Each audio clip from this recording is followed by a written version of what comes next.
what I really want is to travel. It's the thing that gives me energy, strength, and so on. This is the fuel in my life. Oymyakon, coldest inhabited place on Earth, with minus 72 Celsius. Camera doesn't work properly. All the gears which should move don't move properly because it's frozen. I want to live the way I want to live. So I really enjoy this, and this is complete freedom for me. The world by itself is a university. Your lifeline is a lifeline of learning. Just go meet people, say hello, meet new friends, new experiences. Go to the top of the mountain, swim in the cold water, experience things that you haven't experienced.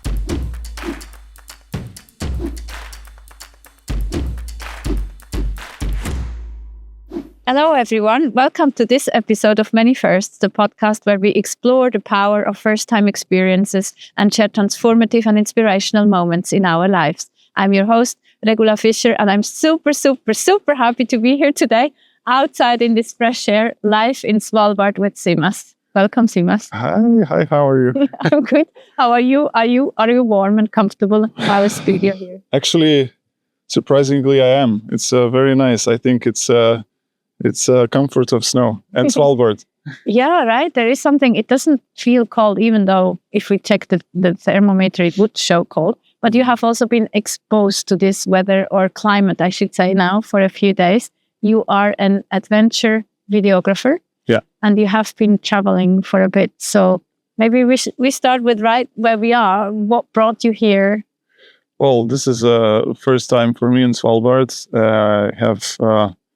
I had a nice deal with Karolis, with members of a team, which we have here right now behind the camera, I guess, to make a really interesting adventure traveling to the North Cap. First time as well for me, and to Svalbard, which is really up in the globe. So I think it's a very unique place to be.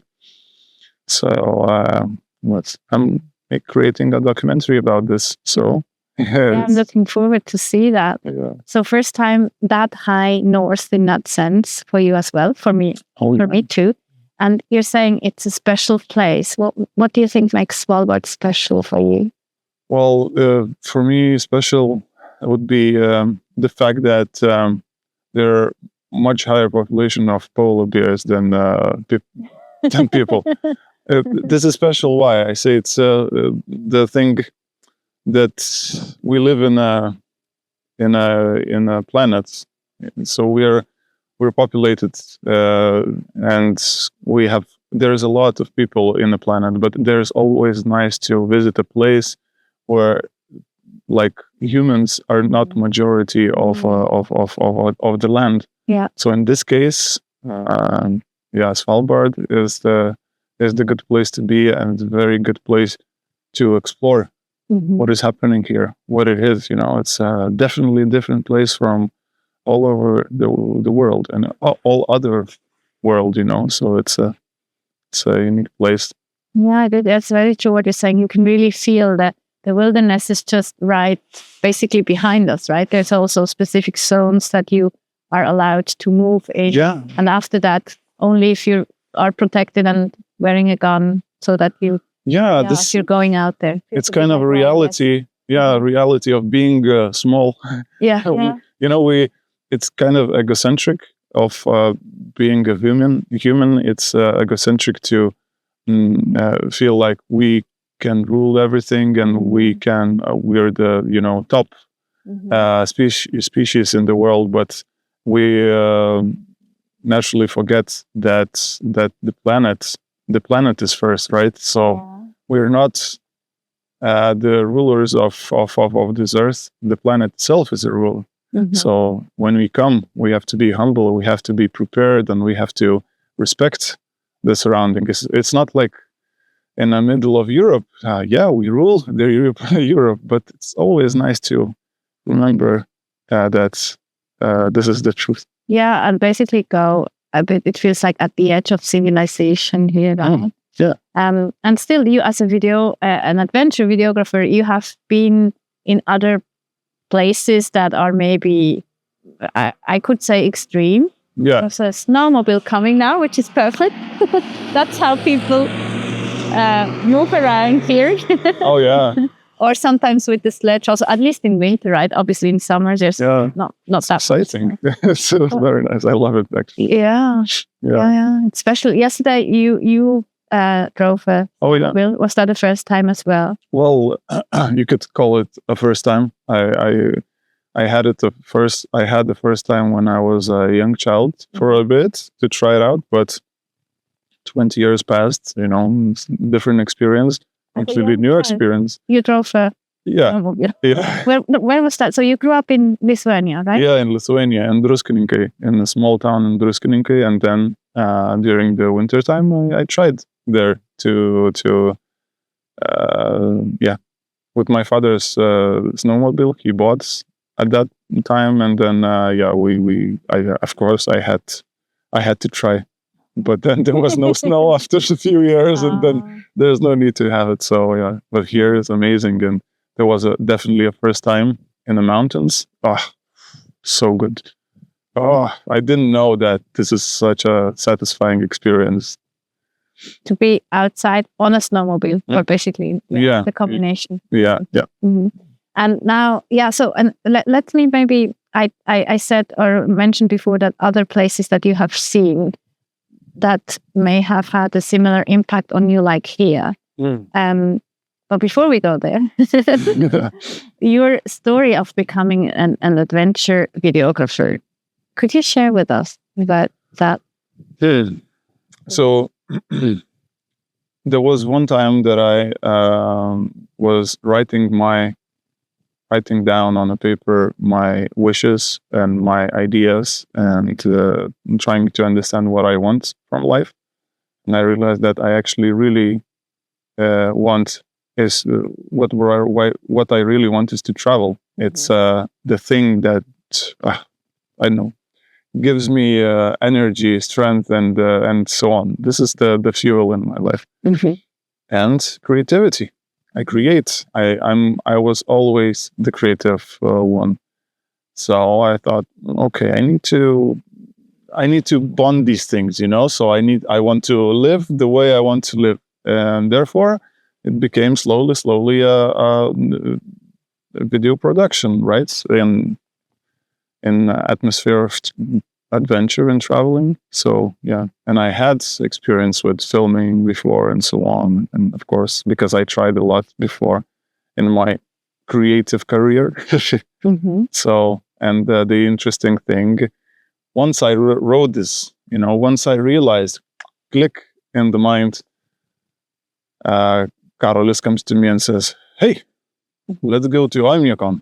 To where? Oymyakon. And I said, Oymyakon. What is this Oymyakon? Oh, this is just the coldest inhabited place on Earth, with -72 Celsius maximum. So let's have a decent adventure. So we did. There was of course a big team, and it was a serious ride. And we had really tough conditions. Every day is -45. So, and then when we visited the place, it was -52.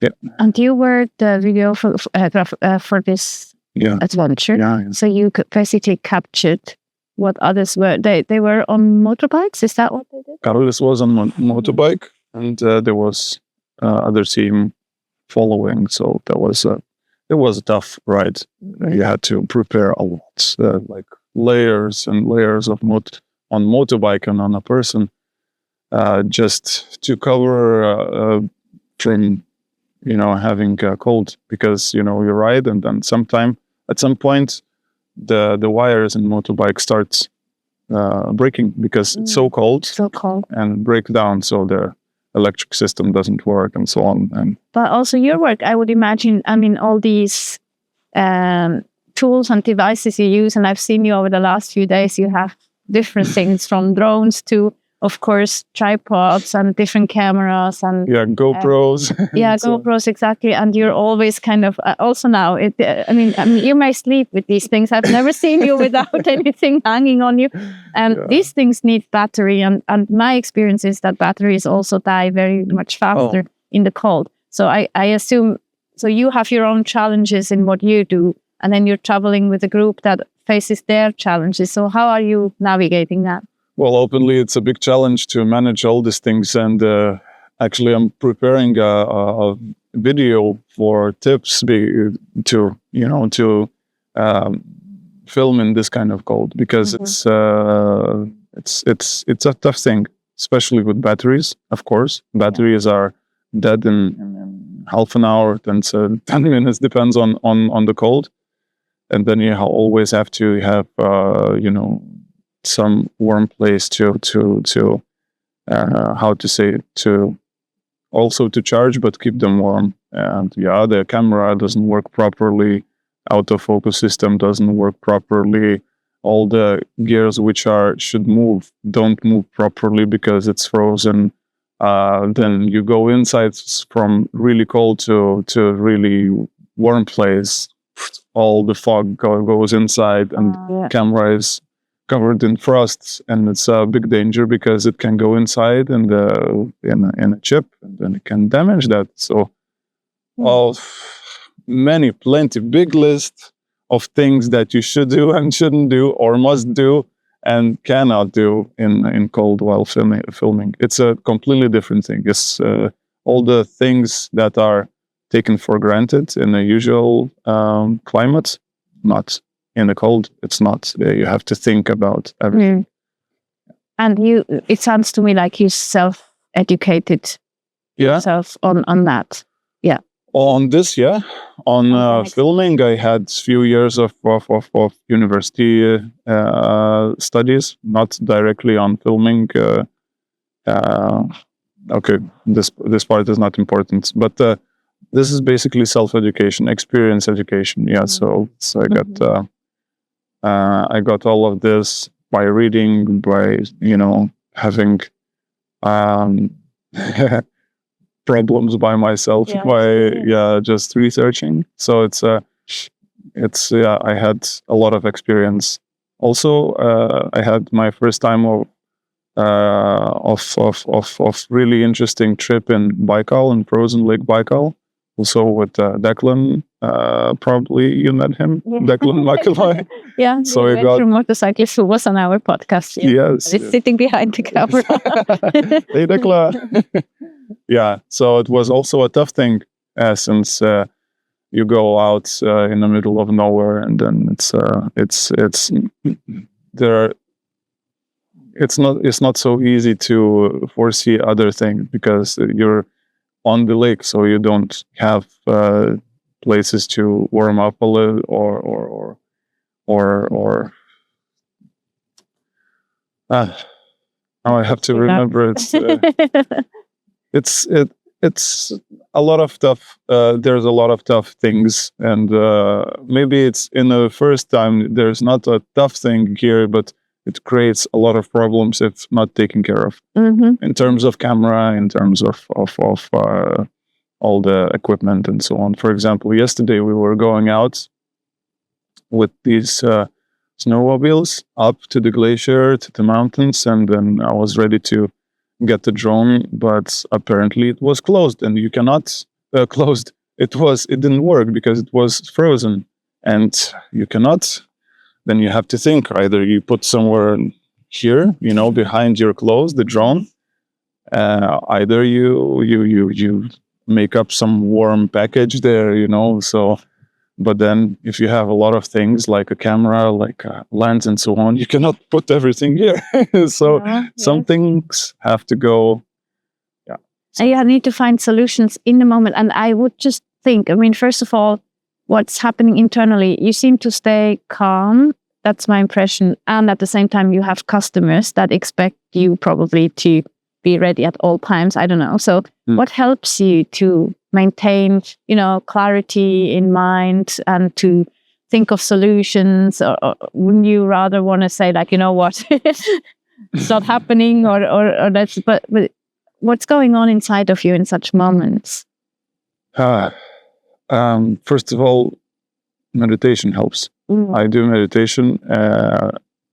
This gives me a kind of an anchor of calmness inside, and in certain situations, like stressful situations.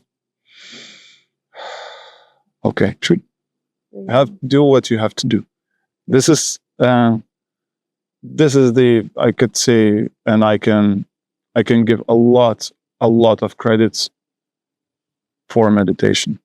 Practicing meditation is like, as I said, and it's an anchor in all my life. It's otherwise I'll be, oh my God, I would be stressed out. I'd be stressed out, without energy, really exhausted. Yeah, because sometimes I cannot sleep at night. I mean, I have to work. I have in these kind of situations and this kind of projects, I need to deliver. So I filmed. I took pictures during the daytime. I have to put all the things together. At some point, I have to create at least a short video, but still editing, post-production, and so on. It takes a lot of time. So it happens at the nighttime. So it asks for a lot of energy and concentration. And, some few minutes of meditation always helps to get the energy back, concentration, to control yourself, not to be stressed. I mean, do not go there to this bubble of stress and so yeah. It's a nice picture. Thank you for sharing that. And then still, I mean, when you're out there now in these moments of meditation, I would assume you're very present. But then when you're out there, as you say, to deliver, also focusing on the project, that's how I'm imagining it, but I'm curious to hear what it feels like for you, that you're in an in-between world, right? You are somewhere, like here, or yesterday you're on the glacier, but at the same time, you're dealing with your job and looking through lenses and looking at camera screens. So how much presence, or how much of the surrounding you're in can you really absorb in these moments? Well, there's a different being in presence, in my opinion, and sitting down and enjoying the view. Yeah. Being present while I work, it's a must. So I have to always be ready and alert about everything that's happening. So if I'm going out, light, good. What is happening after 5 minutes? Oh, more light. Today is going to be, sun is shining. Yeah. What is the best shots? Of course, thinking about work, but observation is continuously going on. So this is quite simple, but sometimes there is a thing, people are going, and I have to document people and their conversations, and you cannot ask, they're not actors, you cannot ask for, can you repeat? Can you say this? Can you say that? You have to always be present what they're speaking. You have to always be in the moment and understand what is going on. Yeah. And so this is it asks for being present. It's a must. Otherwise I'll be, oh, that's a nice mountain and everything, So it's a different kind of presence than just relaxing and being a mountain, a scenery. I take a lot, I take it in, I have those moments, not too much, but the work that I do requires a lot of presence. Yeah, I see what you mean. Yeah. And honestly, I have no clue how long we've been sitting here already. The time is, but we still have a few minutes, I hope. Yeah.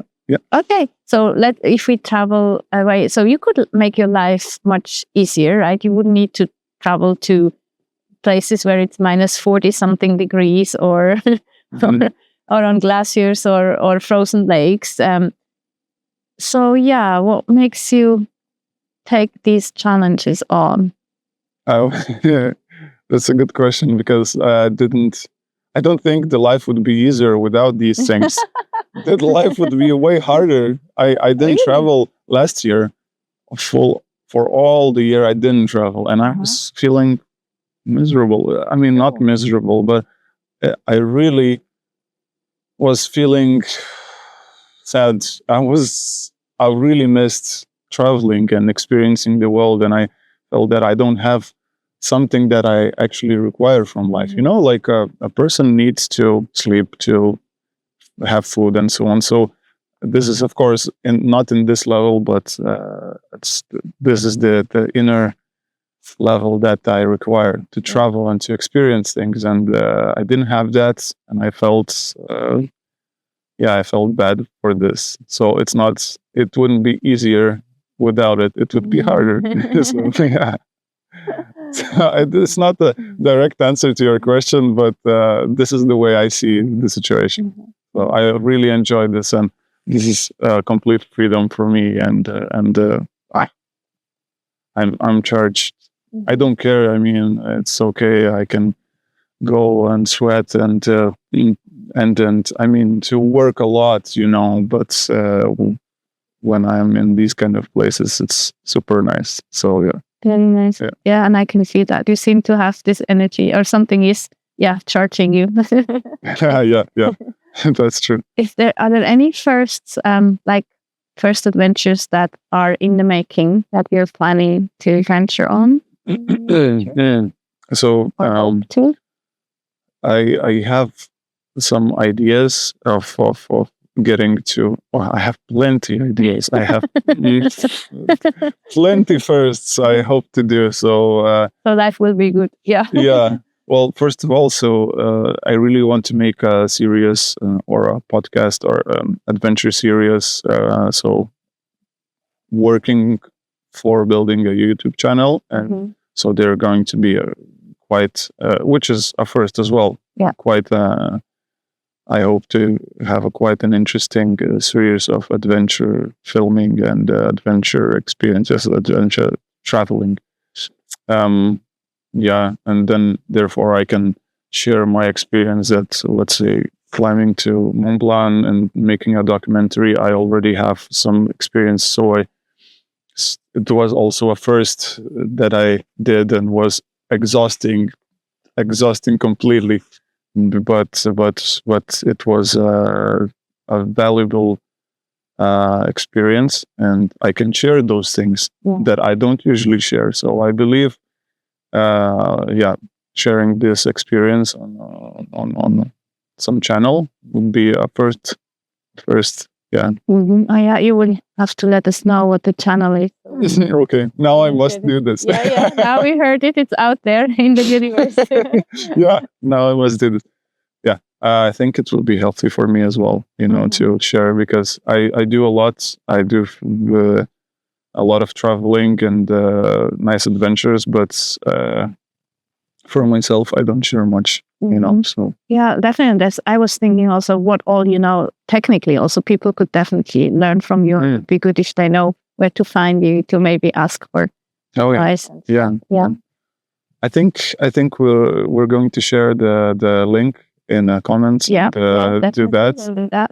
And I could definitely share and share as much as I can, and I have experienced. So that, of course, it will be very happy. I'll be very happy about this.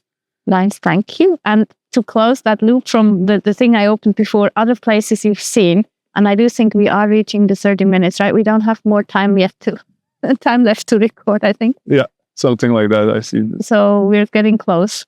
Yeah. So do we still have space for other places that have had a similar impact? Maybe I guess it's difficult to compare, but one, two, maybe to inspire other people also, places that you have seen and been to, maybe not even in the cold. Have you been in the hot as well, in the heat, or in very deep heat? I didn't go yet. I was somehow all the travels went to a north. It's just to north, so to cold places, and I have plenty of experience of that. And with hotness, like pure hotness, no.